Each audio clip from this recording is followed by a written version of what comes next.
بسم اللہ الرحمن الرحیم اللہم صلی علی سیدنا و مولانا محمد النبی الامی وآلہ و صحابہ بارک وسلم صلاۃً و سلام علیہ۔ اولیاء اللہ کے واقعات ڈال رہا ہوں، اولیاء اللہ نمبر سے پارٹ بائی پارٹ سنیے، سنائیے، دیکھائے لائک شیئر کے گھنٹی بجے تمام عالم میں پھیلائیے۔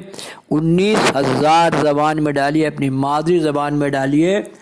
بخارا سے تشریف لا رہے تھے بادشاہ فیروز شاہ کے پیر۔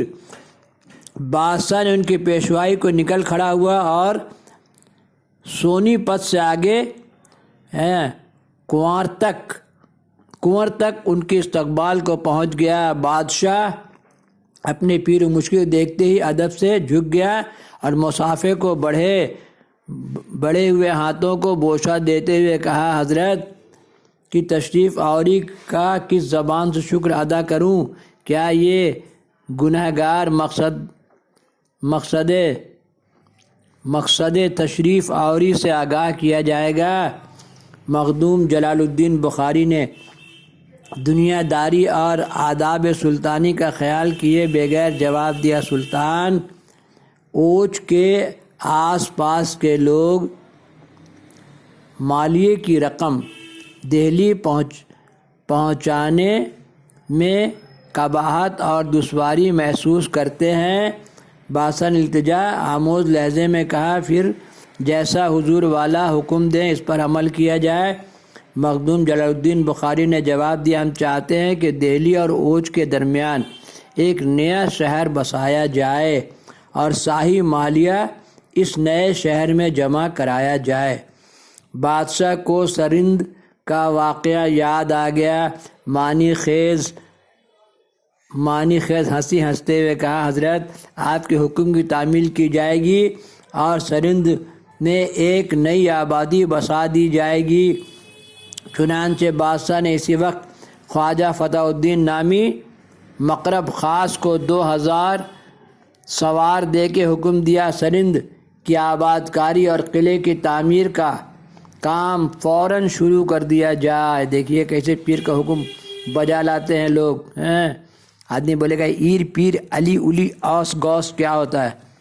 خواجہ فتح الدین دھاوے مارتے، فتح الدین بھاگتے ہوئے گئے، دھاوا مارتے سرند پہنچے اور آس پاس کی آبادیوں سے مزدور فراہم کر کے جنگل صفائی شروع کر دی۔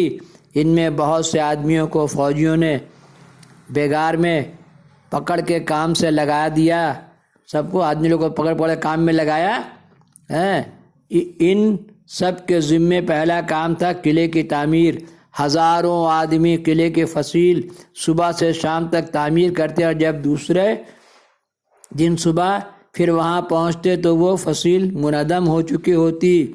2-4 دن تک تو لوگ یہی سمجھتے رہے کہ یہ محض اتفاقی کرشمہ ہے، لیکن جب ہفتہ بھر یہی ہوتا رہا تو لوگوں کے کان کھڑے ہوئے۔ خواجہ فتح الدین نے بادشاہ کو اس نئی افتاد سے مطلع کرتے ہوئے لکھا، ہر روز قلعے کی فصیل اٹھائی جاتی ہے اور رات کو ڈھہ جاتی ہے۔ ہم لوگ سخت پریشان ہیں کہ یہ کیا اسرار ہیں۔ اگر یہ عمل یوں ہی جاری رہا تو یہ کام قیامت تک جاری رہے گا اور قلعے کی تعمیر کبھی بھی مکمل نہ ہو سکے گی۔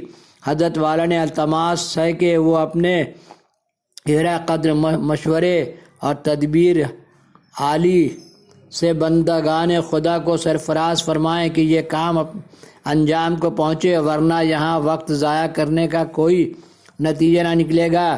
بادشاہ نے فتح الدین کا مراسلہ مخدوم جلال الدین بخاری کی خدمت میں پیش کرتے ہوئے عرض کیا، حضرت اس مشکل کا حل ہم گنہگاروں کے بس کا کب ہے، اسے بھی آپ ہی دور فرمائیں۔ مخدوم بخاری نے آنکھیں بند کر لیں اور مراقبے میں چلے گئے۔ ذرا دیر بعد آنکھیں کھولی اور اپنے خلیفہ اور